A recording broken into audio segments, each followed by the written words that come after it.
Et si je te disais que Dieu ne t'a pas oublié, que ton problème ne vient pas du fait que Dieu n'écoute pas tes prières, mais que ça vient de l'ordre de tes priorités dans ta vie. Quelle est la priorité dans ta vie? Est-ce que c'est Dieu? Est-ce que c'est l'argent? Est-ce que c'est ton travail? Est-ce que c'est ta famille? Qu'est-ce que c'est? Rappelle-toi du verset biblique qui dit, dans Matthieu 6, verset 33, cherchez premièrement le royaume et la justice de Dieu, et toutes ces choses vous seront données cadeau. Ce verset ne veut absolument pas dire que tu dois que tu dois chercher Dieu, que tu dois aller à l'église tous les dimanches et que Dieu va te remplir de grâce, il va te bénir, il va te donner tout ce que tu veux.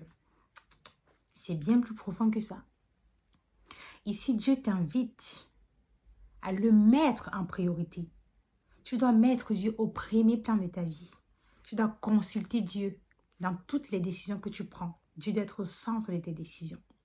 Dans tous les projets que tu fais, Dieu doit être au centre de tes projets. Tu ne feras absolument rien dans ta vie sans demander l'avis de Dieu. Dieu veut être une priorité dans nos vies. Il ne veut pas être une option. Il faut respecter ses prescriptions. Il faut respecter les lois de Dieu. Il faut respecter la parole de Dieu. Arrêtons de mettre Dieu au second plan. C'est notre priorité. Faisons de Dieu notre priorité. Et vous allez voir comment vos vies vont changer naturellement. Comment vos prières auront plus d'impact. Comment vous allez avoir l'impression que tout ce que vous demandez, vous avez. Parce que vous cherchez Dieu réellement.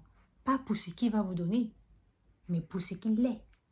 Pour ce qu'il est capable de faire. Pour ce qu'il a déjà fait. Cherchez Dieu pour qui il est réellement. Comprenez sa complexité. Comprenez qui il est. Et laissez-le agir dans votre vie. Vous allez atteindre un niveau où vous n'aurez même plus besoin de demander quoi que ce soit. Ça va venir naturellement. Tout va se faire naturellement. Et là, vous allez voir la main de Dieu sur votre vie. Bienvenue sur ma chaîne Un pas vers Dieu. Ici, on explique les versets bibliques qui sont parfois compliqués à comprendre. J'ai été la première victime. Donc, si cette vidéo t'a plu, si elle t'a intéressé, n'hésite pas à t'abonner et de me laisser un commentaire, un verset biblique que tu aimerais que je t'explique peut-être dans la prochaine vidéo. Merci.